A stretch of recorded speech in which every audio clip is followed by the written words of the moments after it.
Hi guys, welcome back. Andy Golf Mad Dad. So today I am talking winter fairway mats. Now, especially here in the UK with the wetter winters that we seem to be getting, a lot of golf courses, we have to use these out on the golf course. I know a lot of you down there won't like to use them, but we'll talk about the reasons why there's a lot of benefits for using these out on the golf course for the golf course themselves, but we'll talk about that later in the video. So those of you who've watched the channel before, if you know me, I love a little bit of data. So it got me thinking a couple of days ago, I wanted to see how these actually performed by using a bit of data. So I took the mats into Leisure Pods, used the GC3 to collect a bit of data. I hit some 100-yard shots. I hit an 8-iron, hit the hybrid. I've got two mats here, but it's three different surfaces, which we'll chat about briefly. Obviously, there's loads of different fairway mats out on the market, but the three types I've used here really covers most of those what are out on the market. So we'll be testing it in terms of performance and usability and annoyability out on the course. So we've got the data. I've actually come here, it's a beautiful sunny day, a little bit of chilly, but I've come here at Shirland Golf and Country Club. So we're going to go through this out on the course and I'll talk to you about the data as we go along, guys. Winter fairway mats. Right guys, so as I said, there's lots of mats out there on the market, so I'll go through the three types, what I tested. This, the bog standard carpet tile. Now when I joined a golf club 20 years ago, this is what they gave us. So basic carpet tile on there. And the other one I've tested, it's actually got two sides, so you can use both sides. So this one's more of the bristles.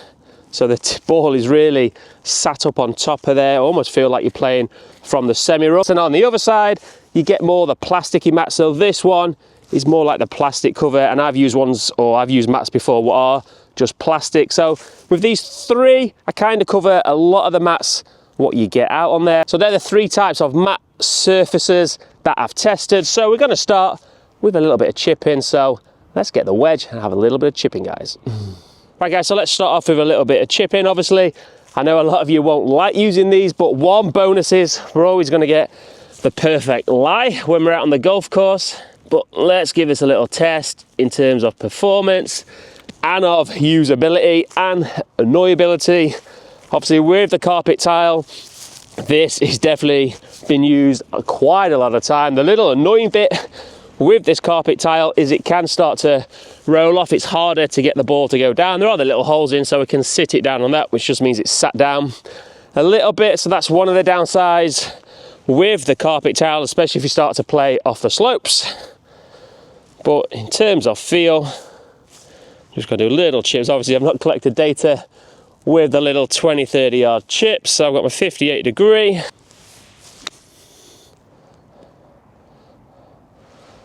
As you can see from the bonus from these mats, definitely feel it's a nice lie. Obviously we've got clean balls because we can clean the balls now.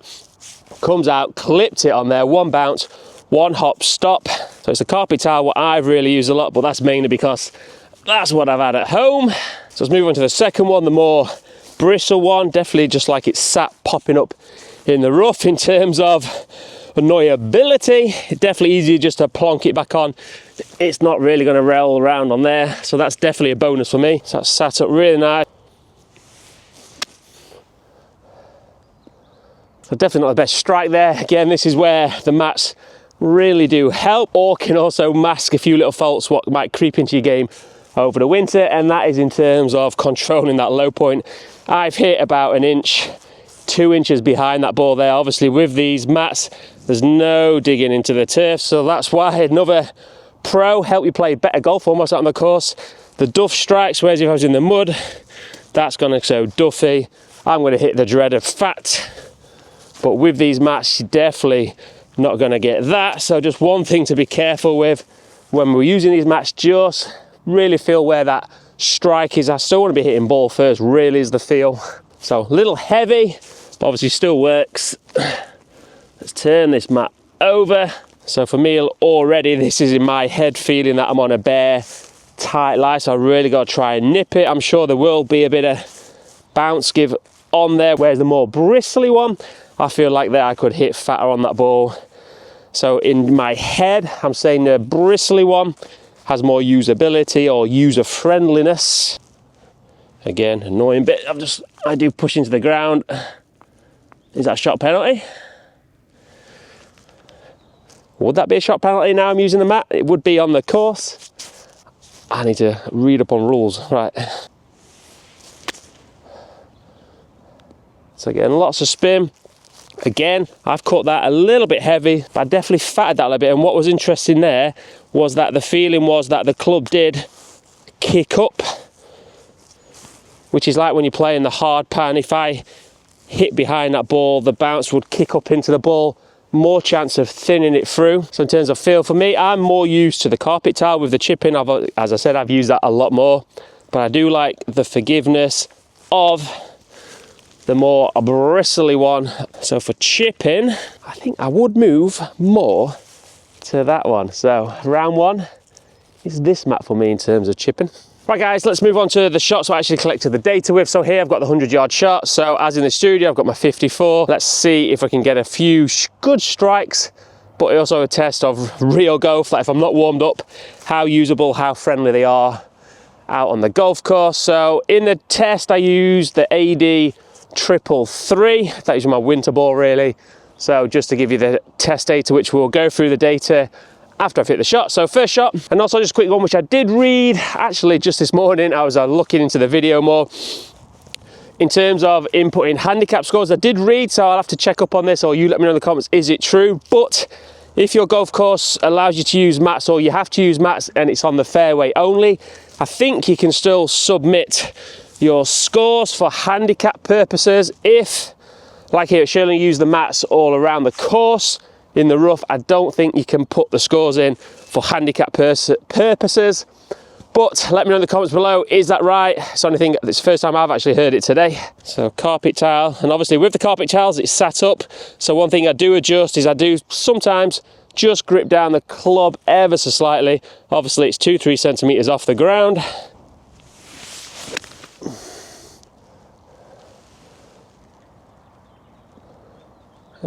Just front of the green, bristly one. Again, ball just sits down, no chance of rolling on there. And obviously another bonus with the mats, when some people don't like them put, not only do you get the perfect lie, obviously we can use it as a cheat aid, that we can actually use it to line. So I can line up perfectly square to target on here. So another advantage, guys. All I gotta do then is walk in, I don't have to look down there, set my stance to the target.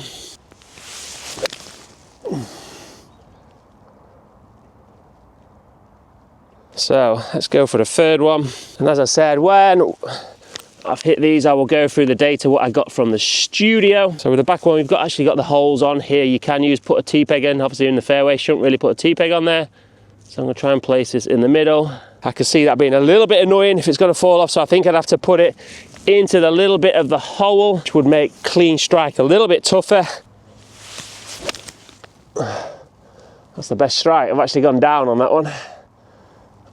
Right guys, so just for your reference, there's the first ball, second ball, pin high, just tugged that a smidge, and the third one just went through, like I said, 3-4 yards, so it's pitched about 102, 103 yards. Right guys, so a little bit of data what I collected from the 54 degree. So I've collected data in ball speed, spin, carry, launch, and peak height, which I'll pop up somewhere around here. So for ball speed, they were all pretty much the same, 80, 80, 81 miles an hour ball speed. In terms of spin, the carpet tile was the lowest spinning one at 6,500.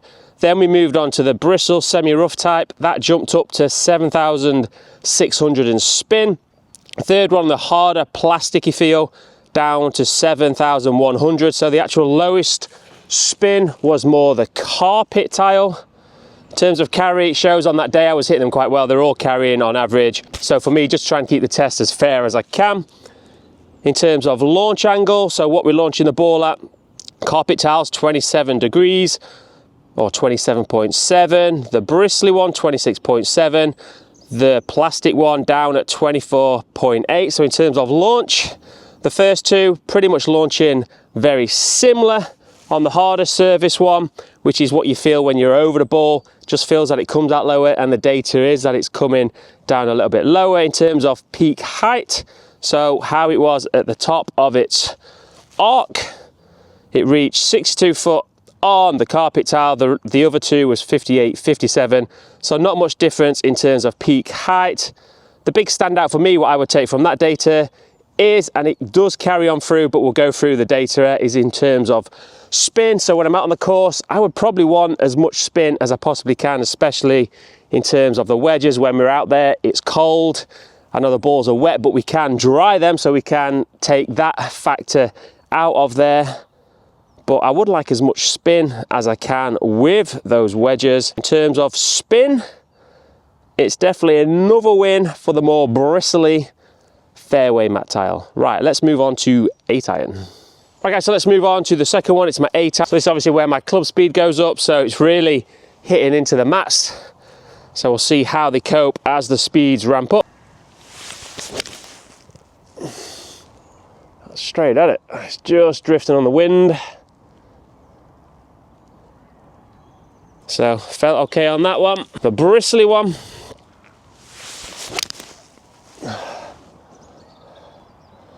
Little cuddy one. But felt good. Nice clean strike. Let's move on to the plasticky feel one. Again, I'm not going to use a T-peg on that one. So already in terms of what's in my head, it already looks that it's more of an intimidating shot to play. It looks a bare, tight lie. If I don't catch this ball, I feel that I'm just going to kick up into that ball. That's already subconsciously, which obviously with golf, we don't want bad thoughts going through.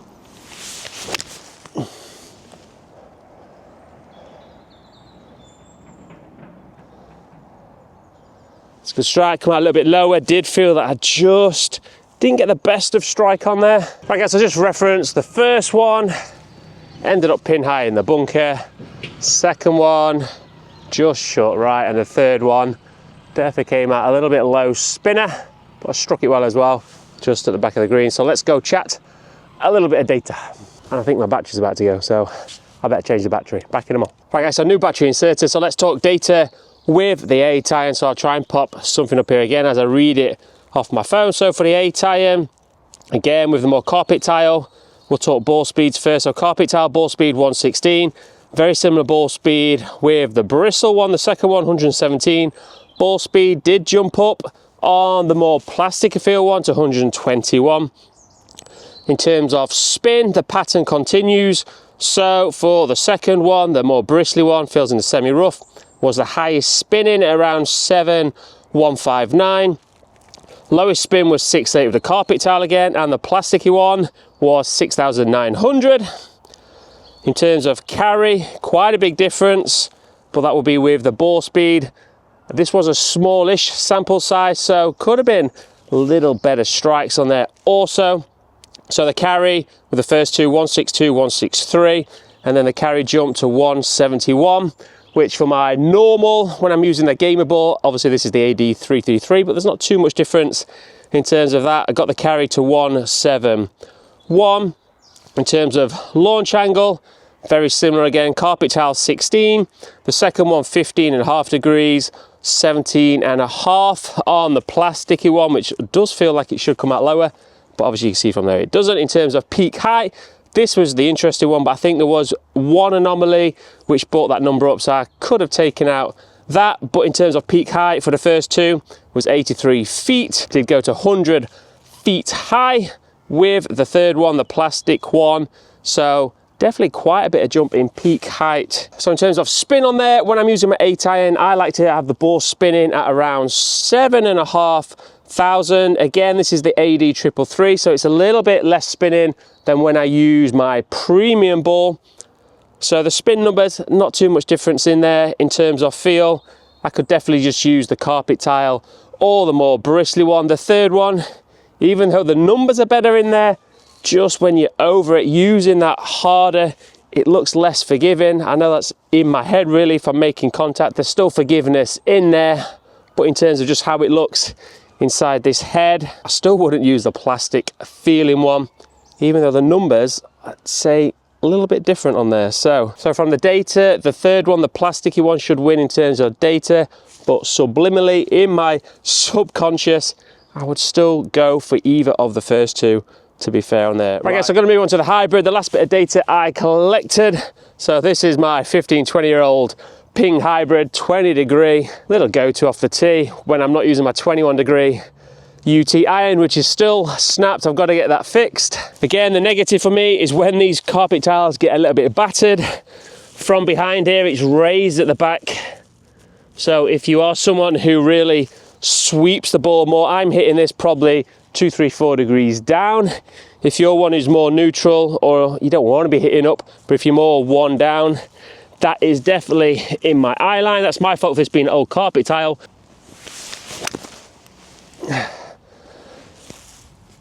It's a squeezy cut down the middle, but that was definitely making me feel, so I did not hit that ridge. This one just looks so more forgiving. Looks like it's teed up already.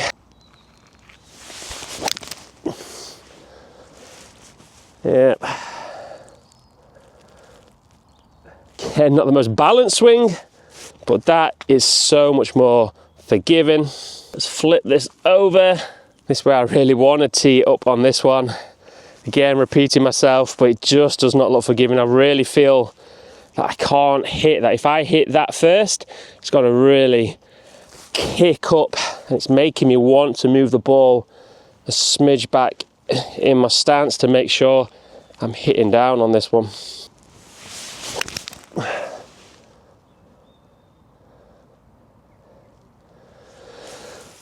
So again, it's played, but it's not the best strike, but that is in my head here where I feel that I just cannot not get a good descending blow on that.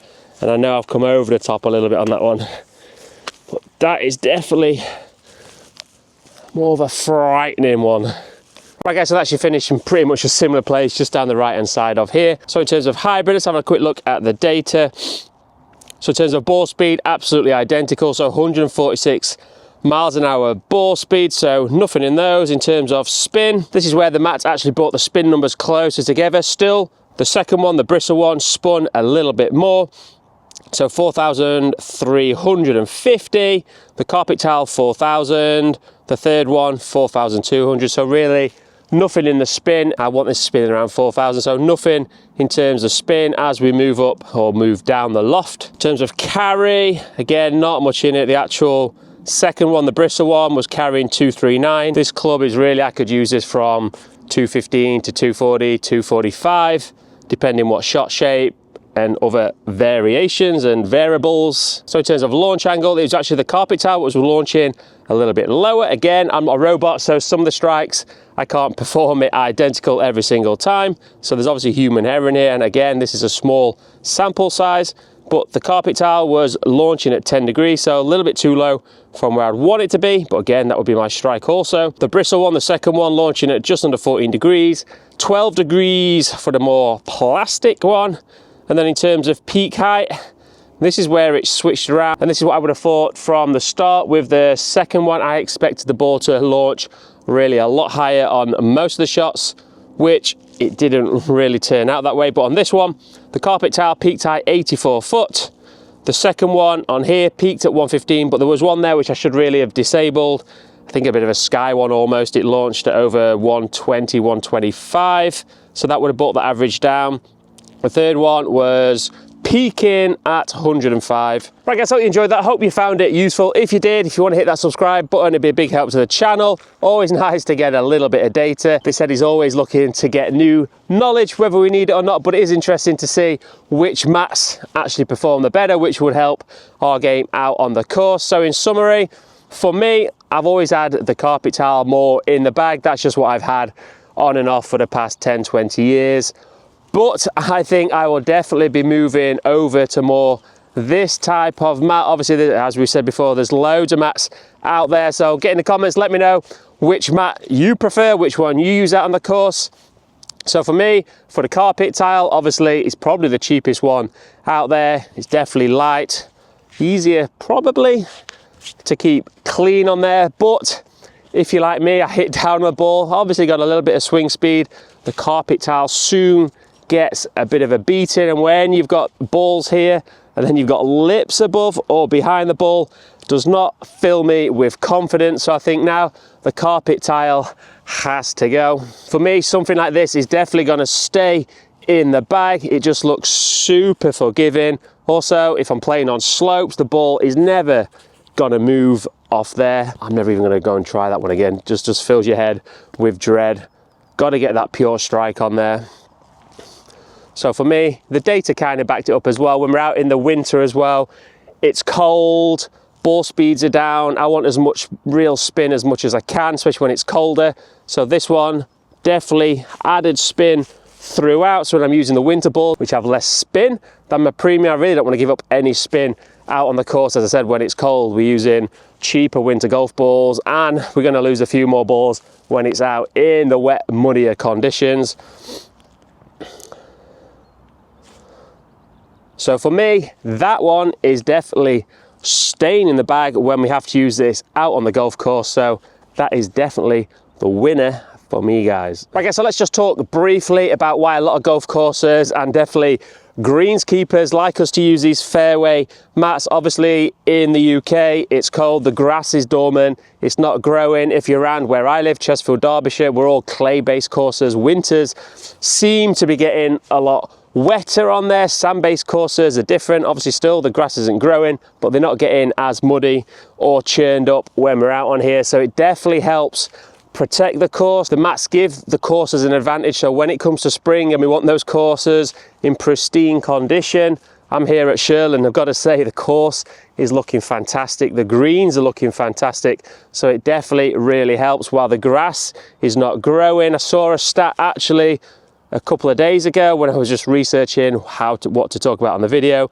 but I'll just read this out so I get this right. So if we take, for example, a single golfer of average handicap will conservatively take 20 divots per round, 10 of those from the fairway. That's 40 if there's a 4-ball. If 10 4-balls play through a day, that's 400 divots per day. Over a winter, that could be as many as 50,000 divots that, as we said, the grass is dormant. They are not going to be recovered. So not only in terms of course, but in terms of financial as well. There's a lot of golf courses obviously struggling, courses closed through the winter. There's a lot of money what goes, cost of materials, cost of labour goes up and up and up. So the more divots they have to repair, the more tee box repairs they have to do, costs are going to go higher. Those costs are obviously going to come down to the members or the visitor fees, what has to come. So that's definitely one of the reasons why a lot of greenkeepers and club managers want us to use those mats. So if you don't like the mats, just remembering that you are really helping the golf course out in terms of recovery, how it's going to look when we come out for spring. Hopefully it's back to shorts. I'm in short sleeve, sun's out, but still woolly hat weather. So it's shorts, t-shirt weather. The course is going to recover a whole lot quicker on there. So that's it, guys. Hope you found that useful. As I said, winter is just definitely more about getting the fresh air, but these mats can definitely help us play actually better golf, can help having the perfect lie every time. And for me, also when the courses are a little bit muddy, I'm definitely guilty for not cleaning my golf clubs as often as I should. So when I'm hitting off the mats, they're also not getting as muddy when I'm hitting off the mud turf. So mats, they're not actually too bad on there. Right, guys, I'm actually going to make most. I've got half an hour, the sun's out, so I'm going to go hit a few more balls. So I will speak to you guys very soon. Oh, sunshine.